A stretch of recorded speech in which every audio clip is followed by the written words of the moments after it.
Ambitious, tenacious, the intranet entrepreneur, and tech innovator with a gift for computer program. The man who became the planet's youngest billionaire at 23, and who created one of the world's most popular social network, Facebook. Along with Amazon, Google, Apple, and Microsoft, Facebook is one of the big 5 companies in the US tech industry. So what did it take to build such a revolutionary business? Well, it took someone like Mark Zuckerberg, the young genius who connected people in ways never thought possible. In 2021, his net worth is estimated at $96 billion.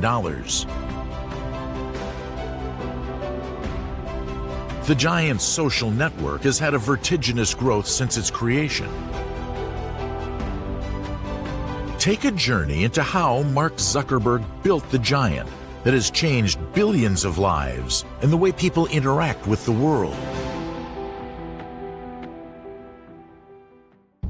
They are masterminds, ambitious, competitive, and ruthless, not afraid of failure, dedicated to their mission of bettering the world, always reaching for excellence. They lead by example. Unlike many industries, the tech billionaires are mostly self-made. It is through their genius that they revolutionize the industry, and together, they change the world. Join us in this series as we take a look at some of the wealthiest entrepreneurs in the modern world. The tech billionaires: Bill Gates, Elon Musk, Mark Zuckerberg, and Jeff Bezos. Together, they're worth a collective of more than $900 billion US. They will be remembered in history as the most influential people of the 21st century.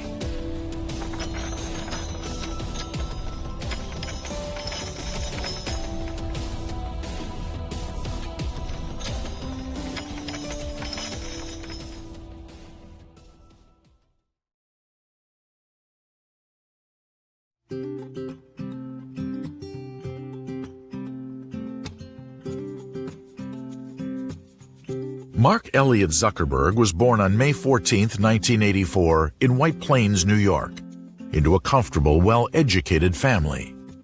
He was the second of 4 children and the only son. He grew up with his 3 sisters in the suburbs of New York, Dobbs Ferry. His father, Edward Zuckerberg, was a dentist, and his mother, Karen, a psychiatrist. Young Mark developed an interest in computers at an early age. He began programming in middle school with the active support of his father, and he was learning fast. When Mark was about 12, he used the Atari BASIC program his father had taught him to create his own messaging program he named ZuckNet. His father used the program in his dentist's office so that the receptionist could inform him of a new patient without yelling across the room. The family also used ZuckNet to communicate within the house. Together with his friends, Zuckerberg also enjoyed creating computer games, just for fun, as he said. To keep up with their son's enthusiasm and growing interest in computers, his parents even hired a private tutor, David Newman, while he was still in high school. Newman later told reporters that it was hard to stay ahead of the prodigy. Zuckerberg studied at the exclusive Phillips Exeter Academy in New Hampshire. There he showed talent in fencing, becoming the captain of the school's team. He excelled in classes and earned a diploma in classics. Yet he remained fascinated by computers and continued to focus on his passion of developing new programs. While in high school, he created an early version of the music software Pandora, which he called Synapse. It was clear that he had an entrepreneur's mindset from an early age. Even before he founded Facebook, he was actually on Microsoft's radar.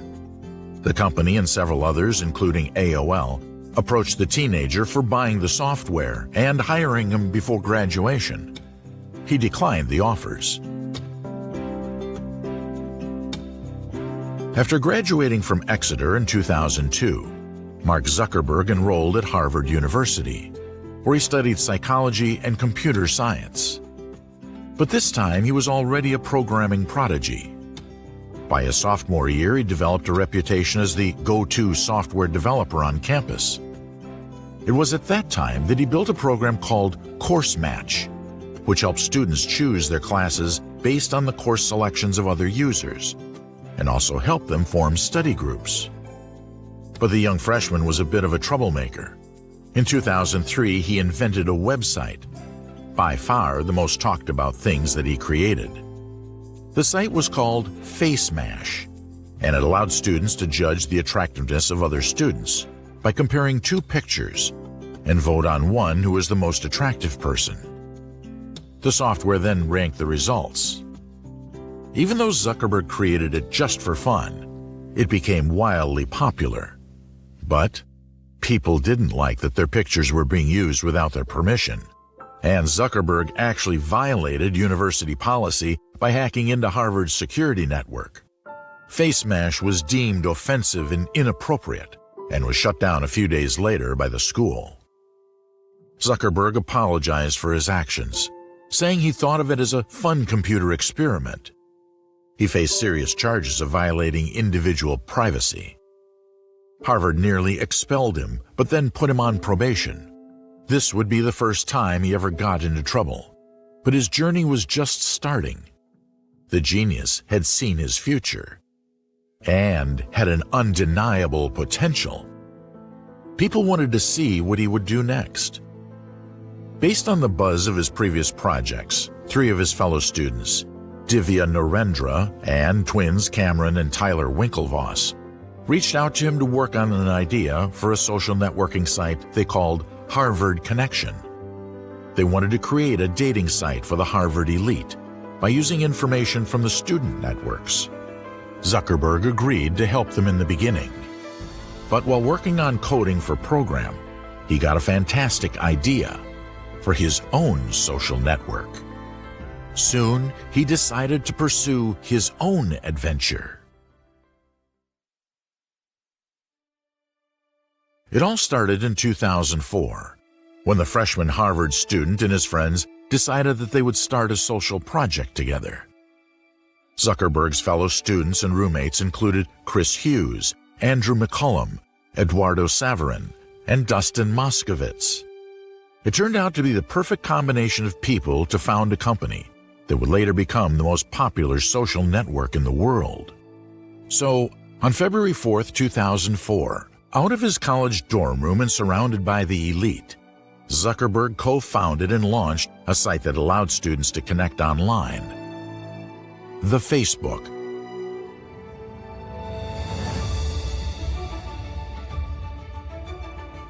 Those who signed up could create their own profiles, share information about their lives, upload photos, and communicate with other users.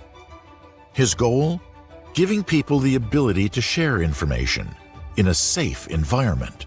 Well, I think our focus is just on building the best, simplest, and easiest product for people to share information in all the ways that they want. Right? So we started off just incredibly simple, right? There are only a few different ways to share information. And, over the last few years, we've added photos, videos, notes, messages, just all these different types of things. And each of these are just used massively. So photos, for example, there are more than 100 million photos uploaded, a month in the UK alone. Our goal is really just to enable all of that, and we think that if we provide the easiest, best, simplest way for people to share all these kinds of information that they want with exactly the people that they want, then that's just a long-term, very valuable thing. Giving people complete control over their privacy, actually, while creating a safe environment, it also makes it so that people can share more information. So it's a really important part of what we do. Facebook was a hit from day one. Within 2 weeks, half of the student body had signed up. We're not going to share people's information except for with the people that they've asked for it to be shared. And everyone gets privacy settings. It has always been one of the big differentiators for Facebook. A really different service for people is you can say, I want this photo album to go to these people, or I want this note to go to these people. And the privacy controls on Facebook are really unparalleled by anything else. The group of friends ran the site out of their dorm room until June 2004. Zuckerberg recalled the early days with nostalgia years later in his Harvard commencement speech. I remember that night I launched Facebook from that little dorm in Kirkland House. I went to Noakes with my friend KX, and I remember telling him clearly that I was excited to help connect the Harvard community, but one day someone would connect the whole world. The thing is, it never even occurred to me that that someone might be us. We were just college kids. We didn't know anything about that. But the social network has a complicated early history. Zuckerberg faced a challenge shortly after Facebook launched. His 3 former classmates and creators of Harvard Connection, now called ConnectU, filed a lawsuit against him a few months later. They claimed that Zuckerberg stole their idea and business plan and insisted that he needed to pay for their business losses. Facebook launched in February 2004 and ConnectU 3 months later. But it struggled and was then shut down. Zuckerberg maintained that the ideas were based on 2 very different types of social networks. Incriminating messages revealed that Zuckerberg may have intentionally stolen the intellectual property of Harvard Connection. He later apologized, saying he regretted his actions. The matter was eventually settled out of court.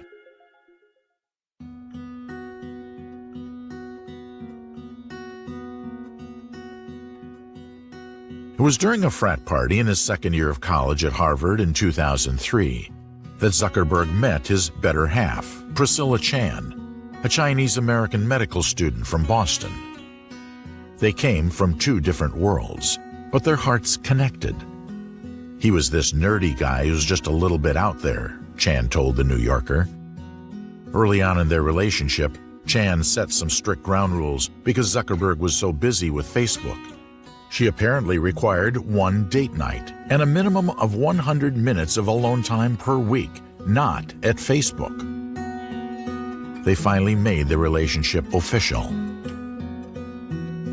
Zuckerberg may not have gotten a degree out of Harvard, but he met the woman that he would marry. He declared years later, "She is the most important person in my life. So you could say it was the most important thing I built in my time here."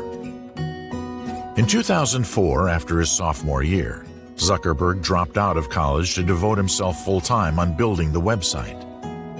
He's not the first big name in Silicon Valley to have dropped out of college and gone on to find success. Apple co-founder Steve Jobs and 2 of the world's richest men, Bill Gates and Tesla CEO Elon Musk, all dropped out of school to start their own company.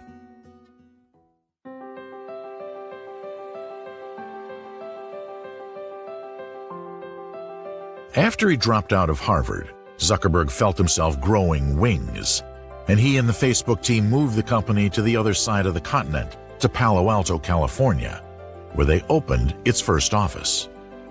They partied a lot, but also worked even harder. The Facebook officially became Facebook, and by the end of 2004, it already had 1 million users. The website was and still is free to use. Most of its earnings come from ads. At first restricted to Harvard students, it expanded over time to other colleges, international schools, and even beyond. What I wanted to do when I was getting started was simply just make a way for people to learn some things about the people around them at university and be able to communicate with people around them, and so basically stay in touch with their friends.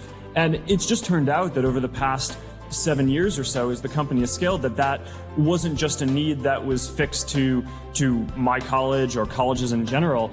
The desire to stay connected with your friends and family is, I think, a relatively universal thing across the world.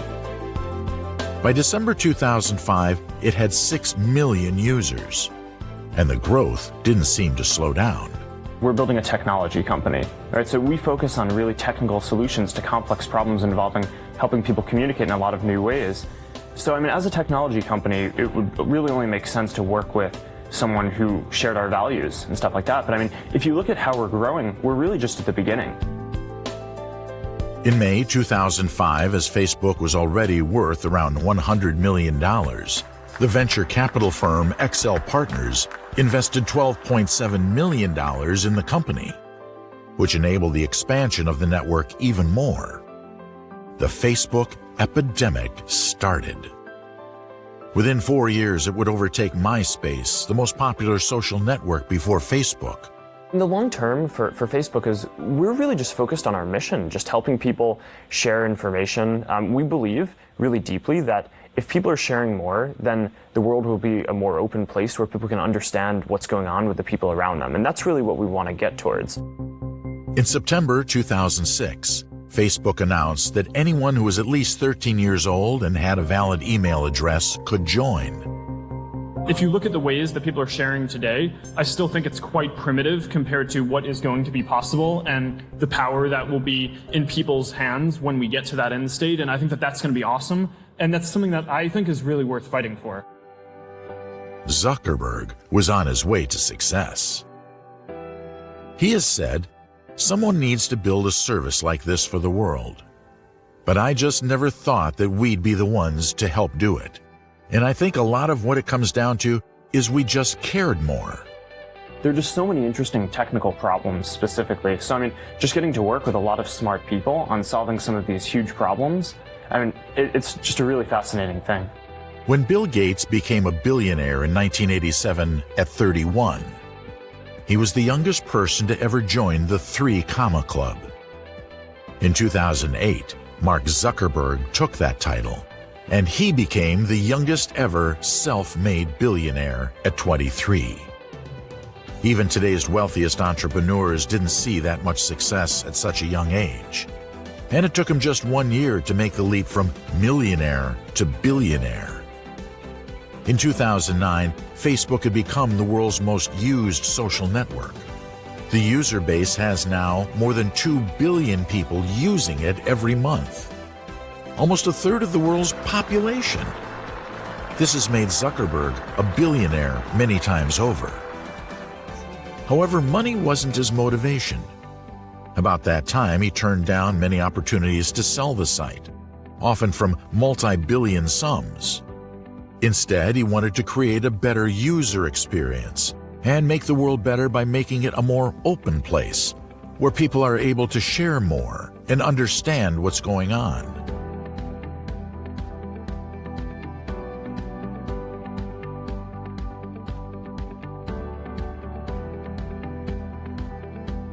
In 2010, the movie The Social Network, based on Zuckerberg and the founding years of Facebook, was released.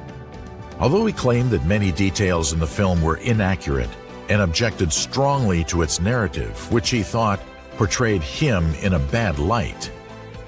Indeed, the young Harvard freshman was portrayed as a brilliant genius without scruples and socially awkward nerd. The film was critically acclaimed and won the Golden Globe Award for Best Picture in 2011. He continued on his way to glory. In 2010, Time magazine named him Person of the Year. In May 2011, he bought a 5,000 square foot house for $7 million in Palo Alto. He and his girlfriend Priscilla settled in their new home. The next year, Zuckerberg began buying the surrounding properties, spending more than $30 million to acquire 4 homes. On May 18, 2012, Zuckerberg took Facebook public with an initial public offering at $38 per share. They raised $16 billion, making it the biggest internet IPO in history. However, the share's price crashed dramatically over the next months, but it recovered in 2013. At this time, the platform had more than 500 million daily active users across the globe. Zuckerberg's net worth was estimated at more than $19 billion, and he was only 28. Just one day after he took the company public, and in the span of their relationship, he and Priscilla tied the knot in the backyard of their Palo Alto home in a small surprise ceremony. The newlyweds went off to spend their honeymoon in Rome, Italy. They adopted a dog they named Beast, who's probably become the world's most famous mop dog. Beast eventually became the older fur brother to the couple's first baby girl, Max, born 3 years later in December 2015.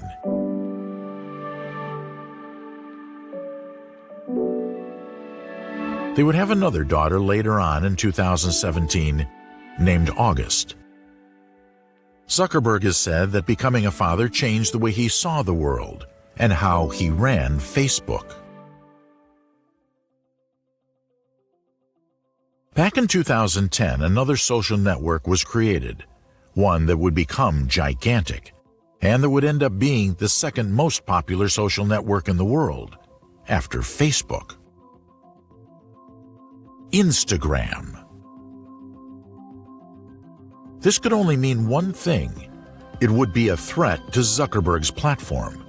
And so, rather than compete with it, Zuckerberg bought Instagram for $1 billion in 2012. A shocking sum at that time for a company with only 13 employees. Instagram today has over 1 billion users and contributes over $20 billion to Facebook's annual revenue. Facebook also purchased WhatsApp in February 2014 for a total of around $16 billion.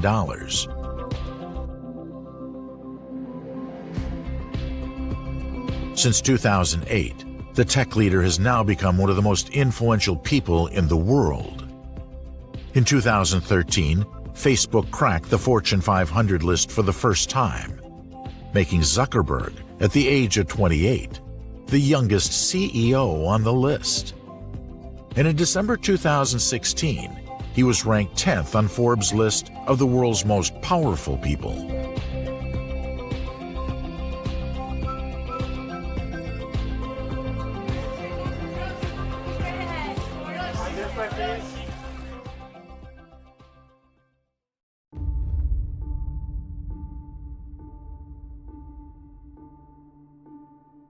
Facebook is now a giant in the tech industry, and no empire is built without damaging something.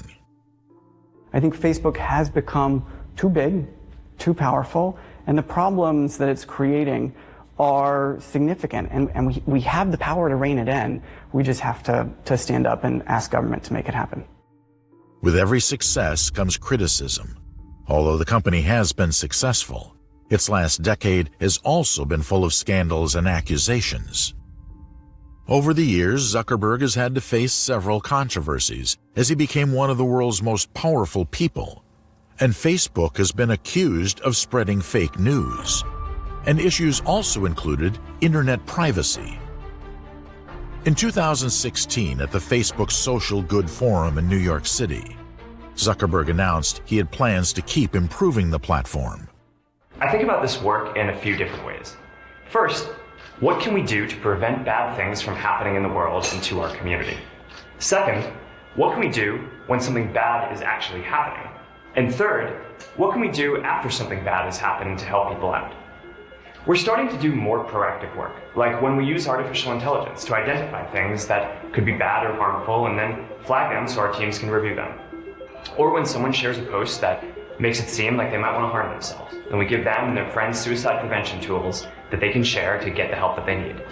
Safety Check is an example of technology that we've built to help people during a crisis. Because when something's going on, whether it's a natural disaster or a terrorist attack, there's nothing more important than knowing that the people you love and care about are safe. Finally, when a crisis hits, we're also building tools within Facebook that let people raise money and awareness to help rebuild their communities. And this is just the beginning. The philosophy of everything we do at Facebook is that our community can teach us what we need to do, and our job is to learn as quickly as we can and keep on getting better and better. And that's especially true when it comes to helping to keep people safe. We're going to keep finding new ways to empower our community through technology and services in a way that's effective and that helps people feel comfortable when they need to use them most. I'm really proud of the progress we've made, but I know that there's a lot more that we need to do. And that's why I hope that you're going to be inspired by what you hear today. And more importantly, I hope you'll help us build even more tools to keep our communities safe.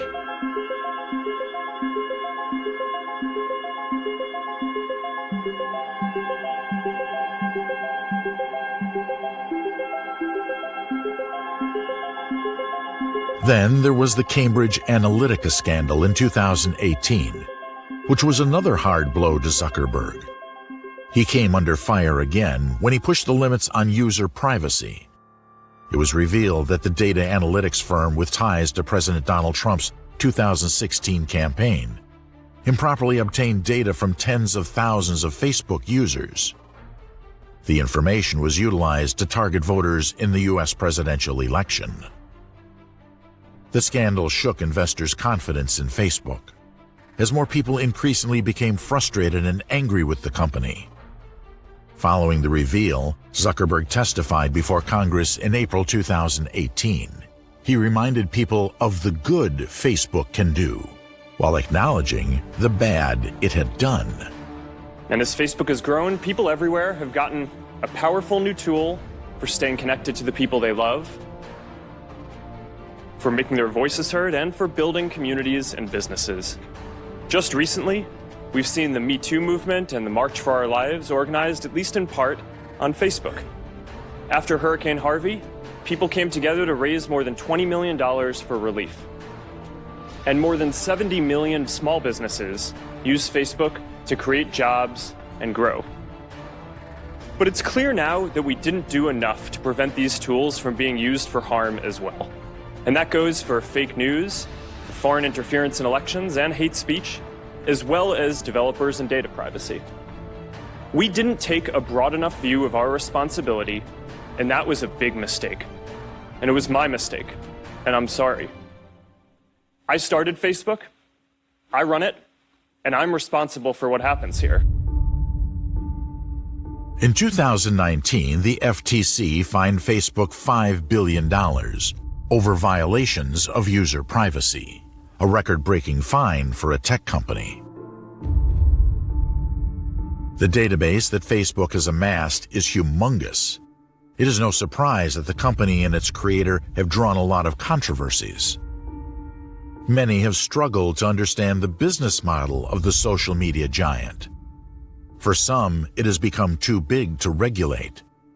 And they ask the question, should we still trust it?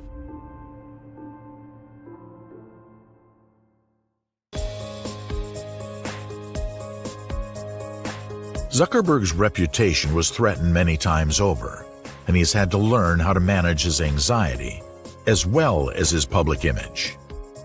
However, the negative image from his accusations seemingly did little to slow the company's progress. After a surge in his company's stock price in 2018, Zuckerberg unseated Warren Buffett and became the world's third richest person, behind fellow tech billionaires Jeff Bezos and Bill Gates.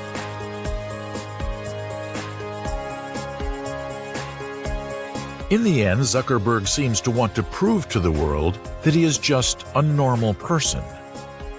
To this day, he still wears his signature casual gray t-shirt and jeans on a daily basis, even in major business meetings. His style is perhaps the most famous of all tech CEOs, seeing he consistently wears the same outfit. However, don't be fooled.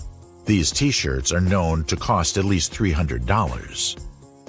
He revealed he wears the same clothes over and over again because he wants to limit the time he spends making decisions so he can concentrate on real work. He inspires his employees to keep the office environment casual, yet productive. He has said, "I want to clear my life so that I have to make as few decisions as possible about anything except how to best serve this community."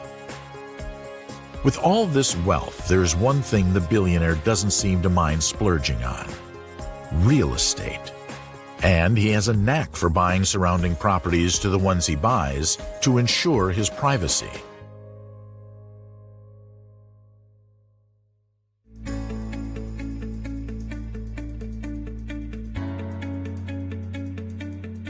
In 2014, his real estate portfolio jumped even more, as he spent $100 million on 2 properties on the island of Kauai. An immense former sugar plantation, and a huge property with a white sand beach. Zuckerberg said he and Chan bought the land because they're dedicated to preserving its natural beauty. According to his Facebook page, the property's farm is even home to goats and turtles.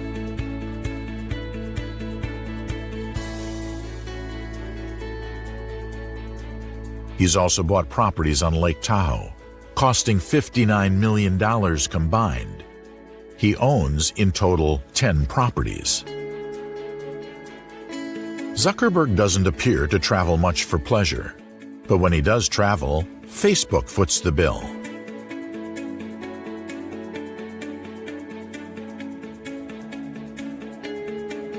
In 2018, Facebook approved a record-high $10 million annual security budget for Zuckerberg for bodyguards, security measures for his houses, and private aircraft.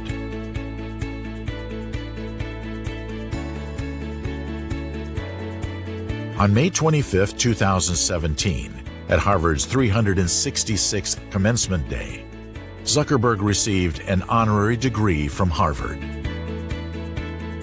He gave an emotional commencement speech as he recalled his old days at the school and how Facebook might never have happened without him being there.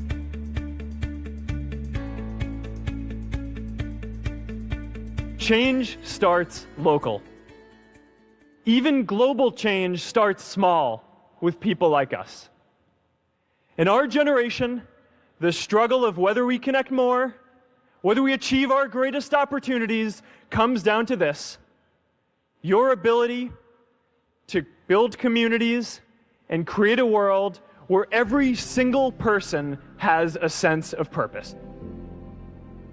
In August 2020, one of his genius moves propelled Zuckerberg's personal net worth over $100 billion for the first time.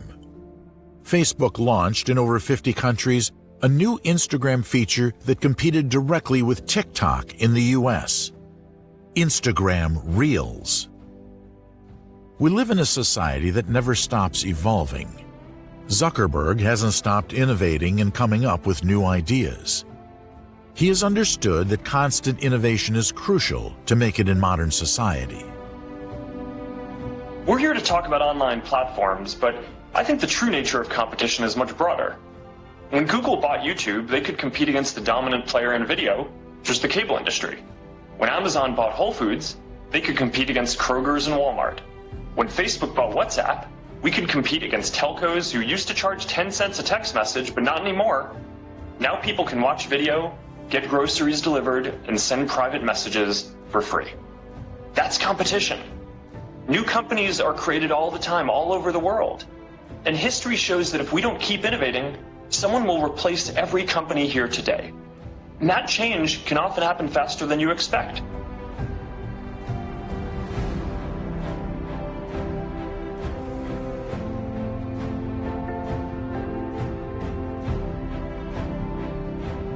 Today, as the world battles the COVID-19 global pandemic and people shielded at home, Facebook has become a go-to communications tool. Zuckerberg, along with Jeff Bezos, has had the biggest gains in 2020.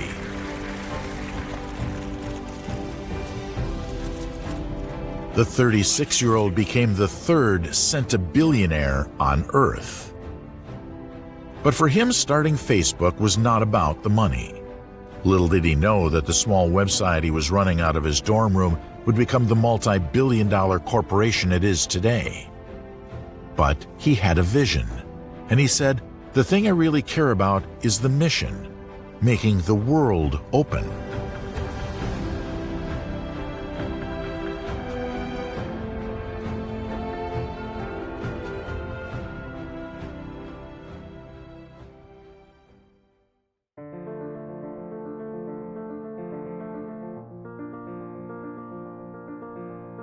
So thanks to Facebook profits, Zuckerberg became the world's youngest billionaire.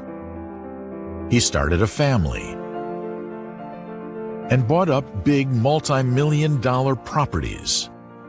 For sure, his wealth has allowed him to have a privileged life. To most people, Mark Zuckerberg is only the multi-billionaire CEO.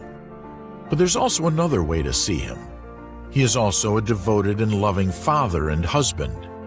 He regularly shares candid photos of his family on Facebook and Instagram to show the world that he is embracing being a father.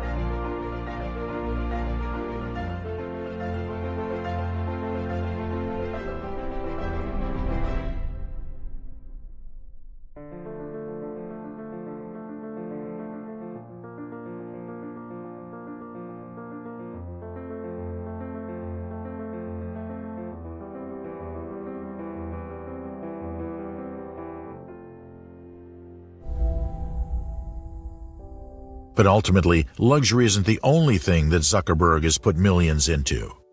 In fact, his main priority is giving his money away, rather than spending it. He has pledged hundreds of millions to charity. At 36, he is doing his part to spread the wealth around. Zuckerberg and his wife are generous philanthropists, investing billions in childhood education and medical research. In 2010, Zuckerberg announced on The Oprah Winfrey Show that he was donating $100 million to the public schools of New Jersey.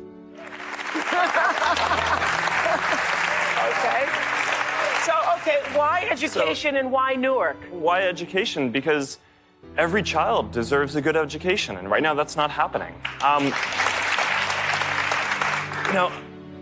I've had a lot of opportunities in my life, and a lot of that comes from having gone to really good schools, and I just want to do what I can to make sure that everyone has those same opportunities. The couple announced that year that they were signing on to the Giving Pledge, joining Bill Gates and Warren Buffett, a commitment made by billionaires to give away more than half of their wealth during their lifetimes or in their wills. We will spend our lives working to make sure future generations have the greatest opportunities possible, the couple wrote in a letter. In December 2015, they founded the Chan Zuckerberg Initiative that will focus on health and education and pledge to give away 99% of their Facebook stake over their lifetimes to improve lives.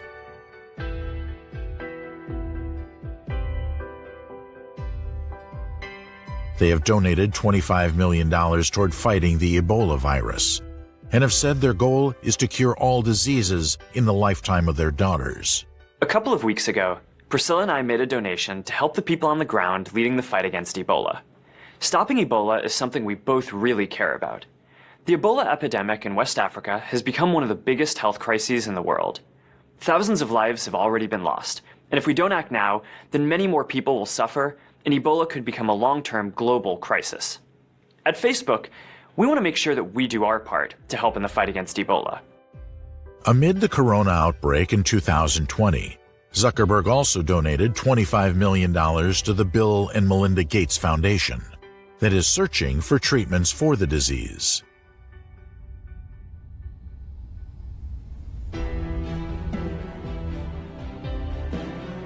Mark Zuckerberg changed the game of the internet forever. Ever since Facebook came, everything sped up.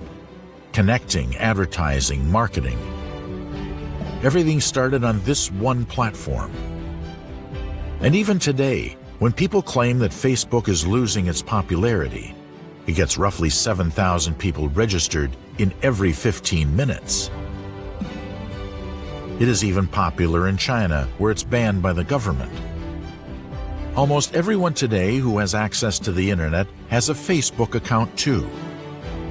However controversial it may be, Facebook is in the game for the long run.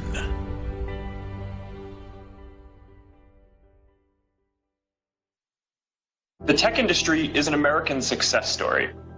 The products we build have changed the world and improved people's lives. Our industry is one of the ways that America shares its values with the world and one of our greatest economic and cultural exports. Facebook is part of this story. We started with an idea to give people the power to share and connect, and we've built services that billions of people find useful.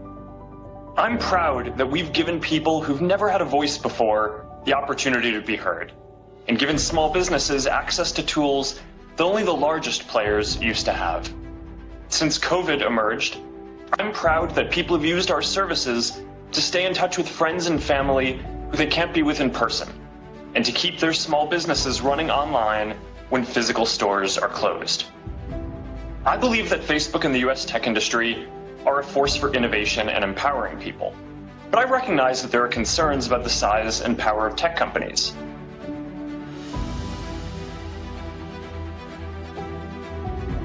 Mark Zuckerberg was only just 19 when he built the social media giant out of his small campus dorm room and changed the world and the internet forever. Facebook has strived for more than a decade after an extraordinary growth in size and influence. The internet pioneers led the company through the years, through scandals, challenges, and turmoil, and yet it is still standing. Undoubtedly, it is an enormous success story. Facebook now has more than 2 billion users all around the world. It has made people able to connect more than ever before. Thanks to Zuckerberg, people around the globe can easily keep in touch with all their families, and it rallies people together through groups and fan pages. Not so long ago, society did not have such an opportunity. So although its true value is debatable, it's safe to say that Facebook and its creator are two of the 21st century's most influential, controversial, and powerful figures. Mistakes were made along the way, but they paid off in the end. Taking risks is one of the secrets to Zuckerberg's success. He claims the biggest risk is not taking any risk. Mark Zuckerberg remained true to his initial vision and his one social mission: connecting people, building community, and bringing the world closer together. He has succeeded far and wide. He has built an empire. My top priority has always been our social mission of connecting people, building community, and bringing the world closer together. Advertisers and developers will never take priority over that as long as I'm running Facebook. I started Facebook when I was in college. We've come a long way since then.